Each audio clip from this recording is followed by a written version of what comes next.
getting it ready to get into Lex Luthor, Man of Steel. Brian Azarello, writer. Lee Bermejo, artist. Mick Gray, Carl Story, Jason Martin on inks, and Dave Stewart and Jose Villarrubia on colors. Phil Balsman, Pat Brousseau, Rob Lee, and Nick Napolitano on letters. There's your creative team, ladies and gentlemen, for this podcast. We're going to be talking about Lex Luthor, Man of Steel. Mark Radulich is right over there. Mark Radulich, tell me about why you chose this book to talk about tonight. Well, I like Brian Azarello. I really enjoyed the Brian Azarello Joker book. So when I saw at the Ollies, the Lex Luthor one, I was like, oh, okay. And it's been on my shelf for a while now. I hadn't had a chance to read it, but I like the kind of realistic approach that Brian Azarello takes with these characters. And I was curious to see, I vaguely remember what he did with Joker when we talked about it. And I was very curious to see what he would do with Lex Luthor. I was not disappointed. Right, man. Brian Azarello has, he definitely stands out. Yeah, sure. He when you read some of his stuff, and his takes on some of the characters that he gets a hold of, it's great. I know that I told you that I thought this was an Elseworlds book, and obviously I don't think that's the case. The only reason I said that is I noticed that there was a black label version of this book, which that's usually dedicated to like what used to be Elseworlds for DC. So, right. But there doesn't seem to be too much different here. Does it have when it came out? 2005. 2005. Okay. But again, we're exploring that same villain again, Lex Luthor. He's been in all three of these stories, which I don't think we didn't intend for that to happen, right? No, there was a lot of accidental themes in this trilogy. Well, once again, ladies and gentlemen, went back to chat GPT for the synopsis, plugged all my notes in there. So I've got a synopsis ready to go. Are you ready to go? I'm going to read it, Mark. You ready? Why don't you ask your best friend, ChatGPT? Oh, good old ChatGPT. Here's the synopsis based on your notes for the comic series Lex Luthor, Man of Steel by Brian Azarello. Lex Luthor, Man of Steel is a 5-issue comic series that explores Lex Luthor's distrust and animosity towards Superman. Lex questions why Superman is adored by the public, considering him to be a dangerous alien. He also has a professional relationship with Mr. Orr, who recently prevented the kidnapping of Dr. Sasha Fedorov by Hezbollah, which it's spelled a little bit different in here, but is that what it is? I got Hezbollah, yeah, and I got that they don't know how to spell Hezbollah. Okay. All right, just making sure. Fedorov expresses ChatGPT, by the way, gendered Sasha. ChatGPT, don't go for this non-binary shit. Dr. Sasha threw it for a loop, and for the rest of this synopsis started calling Fedorov her. But anyway, Fedorov expresses his desire to work in Metropolis, feeling safer there. Meanwhile, Lex is focused on constructing his skyscraper, the Science Spire, and attempts to cut costs by bypassing unions, potentially angering one Tony Amante. Lex visits Fedorov's lab to oversee their experiments on a female subject who is gaining intelligence but lacks a past. That's kind of strange. However, Tony disagrees with the contract change, leading to Mr. Orr intimidating and coercing him to change his mind. Yes, he hit him in the belly with a sledgehammer and then proceeded to threaten to throw him off the top of this skyscraper. Lex travels to Gotham and meets Bruce Wayne to discuss a contingency plan against Superman, providing him with kryptonite. When Superman discovers Batman's possession of the kryptonite, he crushes it, prompting Bruce to agree to share Thomas Lab's research. So it sounds like Bruce is he's like, okay, I need anything that you got that you can give me, Lex. Gives me an upper hand on this guy. During a press conference, that's as far as it goes, though. During a press conference, Lex presents Hope, Fedorov's experimental subject, who exhibits superpowers as a symbol of humanity's progress. Over time, Hope becomes a well-known hero in Metropolis, and Lex finds himself developing feelings for his creation, causing tension with his assistant Mona. Mr. Orr hires Winslow Schott, also known as Toyman, who later delivers an explosive package that causes fatalities. Toyman is captured on camera, becoming a wanted criminal. Tragically, the explosion also claims the lives of Dr. Fedorov and his family. As the situation escalates, attempts to apprehend Toyman result in the death of police officers. Hope takes it upon herself to find Toyman, while Mr. Orr realizes that Lex has manipulated him and may be held responsible for Toyman's actions. Hope and Superman confront Toyman at his apartment, but Lex intervenes and orders Hope to drop Toyman from the sky, intending to showcase her power to the public. Superman saves Toyman, leading to a battle between Superman and Hope, orchestrated by Lex. The battle eventually reaches the Science Spire, where Lex commands Hope to self-destruct. Simultaneously, Lex triggers explosives within the building, causing it to collapse. Lex's plan is to sow doubt in the public's perception of Superman as a savior and shift blame onto him for the catastrophic events. So there you go. Thanks to ChatGPT for taking my notes and making a synopsis. I appreciate that. I'll talk to you later. I'll give you a call here later, Chat. Don't worry. Okay. Really ChatGPT more than me, by the way. Oh, Jesus, hilarious. So, okay. I mean, let's talk about the way, the synopsis really doesn't get into how this book is set up compared to how we normally see Lex Luthor. And you were quick to kind of point that out when I asked you like what this book was about. So what was the big difference here that what we normally get with a regular book? I think it had slightly more adult edge to it, especially the stuff with Luthor and like, I wanted to call her Miss Tessmacher, but that's not who she is. Right. The assistant. The book is one of Luthor's machinations, but through his eyes, not through the eyes of Superman or through the eyes of the reader that frames Superman as the good guy. It kind of reminded me of, and I think this was my issue with it at the time, Batman v Superman, where a lot of the driving force of that is Batman's paranoia about what if this guy goes all injustice on us, which we talked about when we did the Injustice book. Superman is all well and good so long as he maintains his sense of virtue, his sense of right and wrong, his sense of fairness. As long as he sees the value in humanity and he maintains his value system, Superman's great. Superman's the best ally that we have. But Luthor and in the movie Batman asked the question, yes, but what if something happens? What if the Joker blows up Lois Lane and all of fucking Metropolis? What if they kill his mama, Martha? Why did you say that name? Why did you say that name? What if you do something to him and he can't keep his shit together? Then what? Are we prepared to deal with a nearly invincible tyrant? And I think what the strength of the book is that it takes Luthor's anxieties about it seriously. Oh yeah, because it is serious. Exactly. What if you want a great example of this, of what that looks like, check out Homelander. Yeah, this is told in a way to make you realize that this is a man who. This is Superman's world. We're just living in it. Yeah, and Lex Luthor. It comes off as a very, very kind man at the beginning of this. I mean, there's a janitor that's kind of cleaning his office, and this guy's like, my son really, really enjoys science. And Lex Luthor's like, oh, okay, well, he takes an interest in this man and his son, and is actually going to do something for his son. This isn't the obnoxious Lex Luthor we normally dealt with, where he's like, pushing fucking Ned Beatty in front of trains and shit. Right. This is almost like a philanthropist. This is a man who when people see him, he is a man of the people. He is the man of putting his work out there. He's putting his money out there to try and better society. And he is absolutely in the corner of humanity here. Right. That's his whole thing. It's like, he is. And that's a really brilliant point. He's like, if this guy fucking goes nuclear on us, we're all dead. I'm out. I'm a humanist. Which is not, how Lex Luthor is normally presented. He's normally like trying to kill people, right? He's trying to take over the world. He is trying to become king. And here, it's more of like, no. I see the existential threat here. I see Superman as somebody who, the minute he decides he's had enough, we're all fucking dead. Yeah, and what drives him nuts is the fact that nobody else can see it. Like, oh my God. I hate to be this guy, but like, I don't want to compare this to like romantic relationships, because someone did a ChatGPT thing and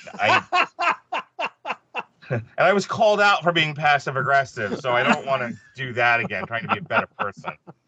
However, like, I'll say, like, you ever see somebody and like, their shit, and it's like, but they put the mask on, and it's, again, the classic narcissism. They have everyone around them fooled.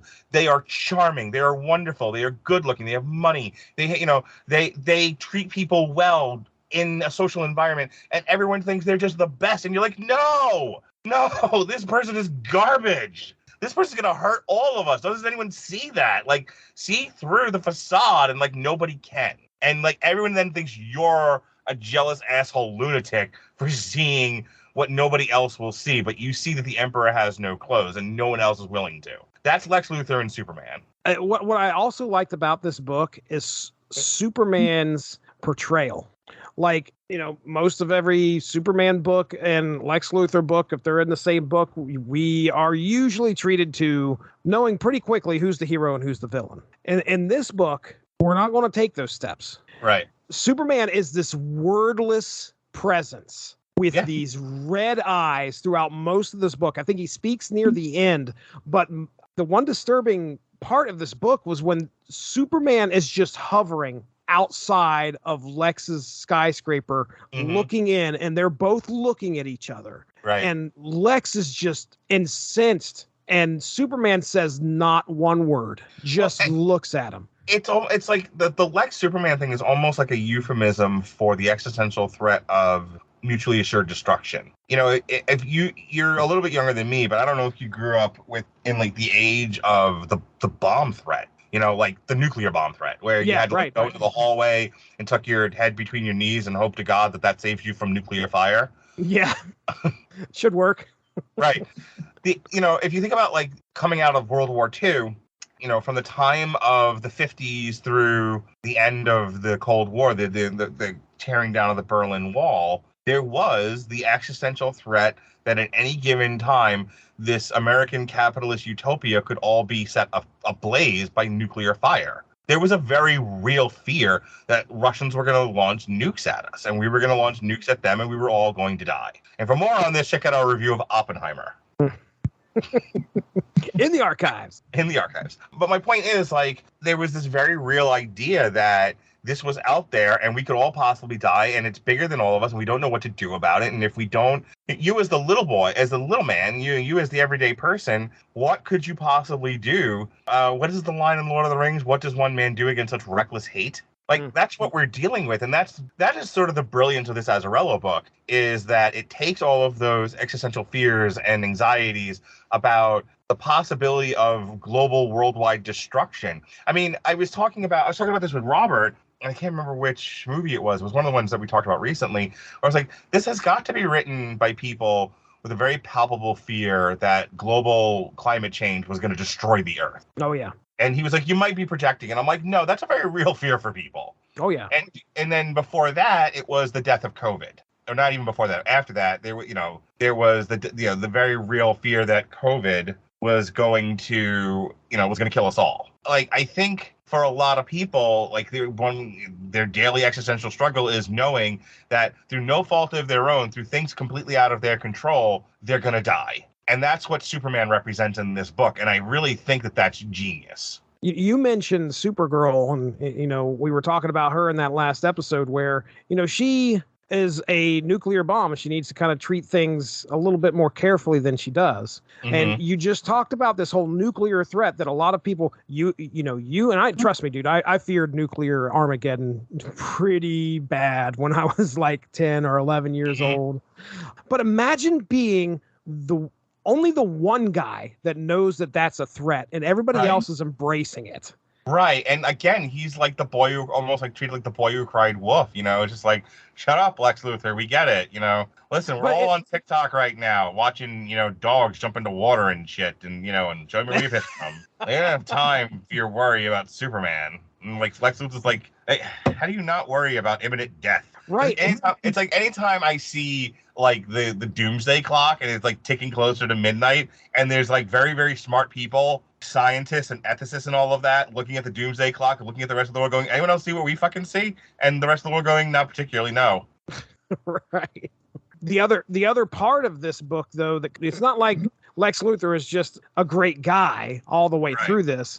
He goes to extraordinary lengths to try and make people believe that Superman is not, or, believe at least what he sees in Superman. So frustrating when you're like, I have made a logical argument, and they're like, yeah, but we like Superman. Right. He goes to the lengths of I'm pretty convinced that the whole science spire, he intended to build that and not finish it so he could blow it up while he was fighting Hope. And around town, they're like, we can't wait for this thing to open. We're so excited for you, Mr. Luthor. We cannot wait. And he's like, oh, yeah. And then he holds a whole press conference. Ladies and gentlemen, it's on the top there. And he's like, these next few wings are for the people. You guys are going to finish this. And, the next day he detonates it while that fight is going on. So he goes to extraordinary lengths just to show everybody. Oh, sometimes you got to crack a few eggs to make an omelet. You know what I'm saying? That's what he's doing, dude.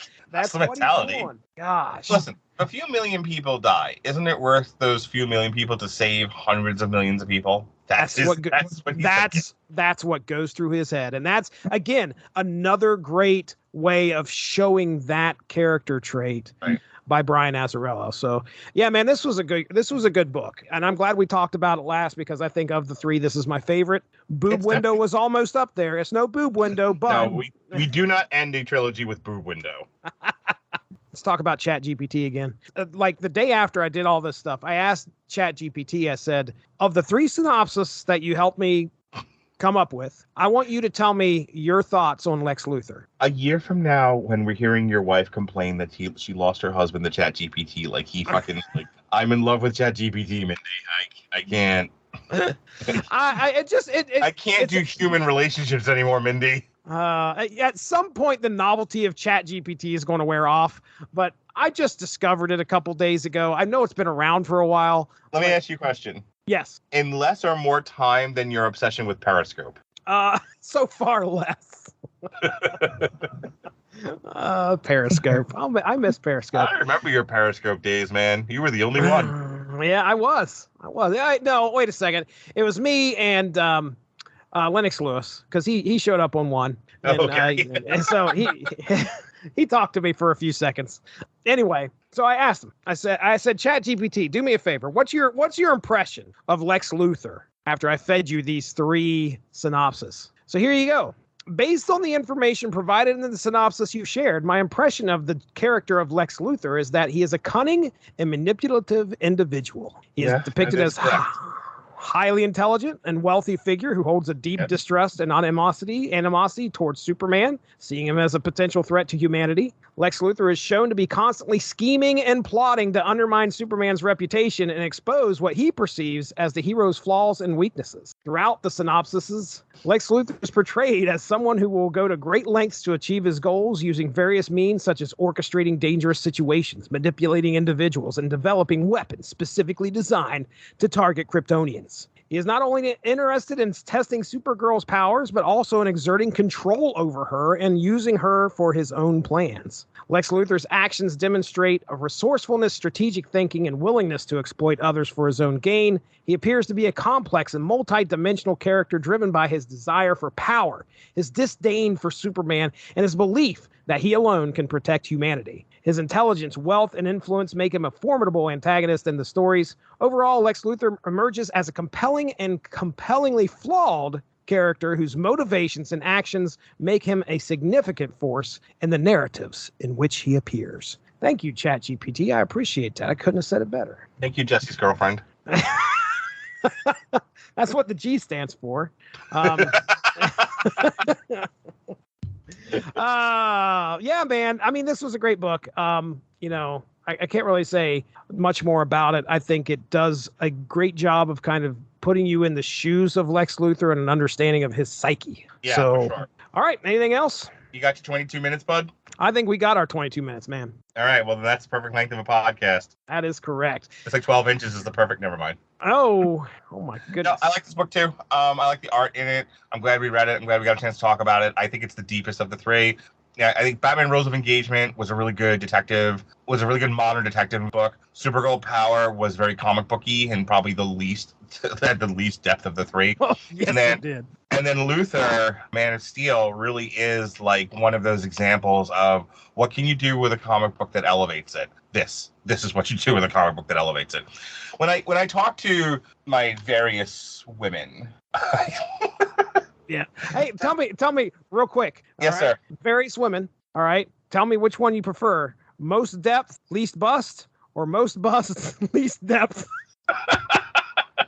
Listen to me.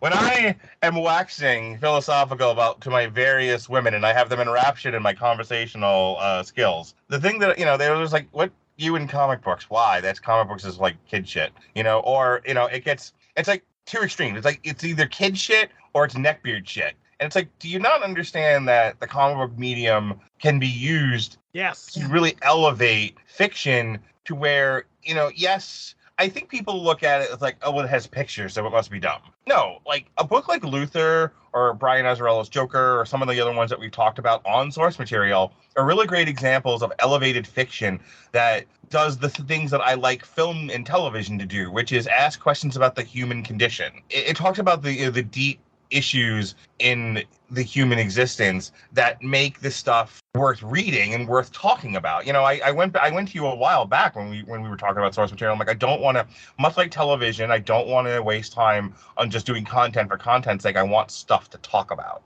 I want challenging things. I want things that ask questions about the human condition. I don't want, if you want to do some of the more basic stuff, like there's other people that'll talk about that with you.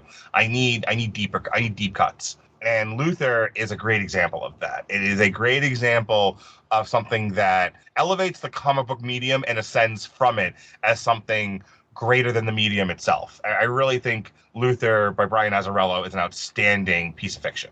Very good. Very good. All right. Well, with that being said, this will end our coverage of Brian Azarello's Lex Luthor Man of Steel. Listen, folks, you can go check out the Source Material Comics podcast. Source Material Comics feed is probably what you're listening to this on right now. And we talk comics. We've talked a lot of comics here recently. Me and Mark have gotten together plenty of times in the past. We're currently ending our trilogy of DC books, and it'll be interesting to see what our next trilogy is going to be. Stay tuned for that. Also, check out the Unspoken Issues podcast, where I talk 90s comics with my buddies. I know we've celebrated Ultraverse this year. It's their 30th anniversary. Quite a few podcasts out there on that, so go check that out. Mark Radulich, what do you got to say, man?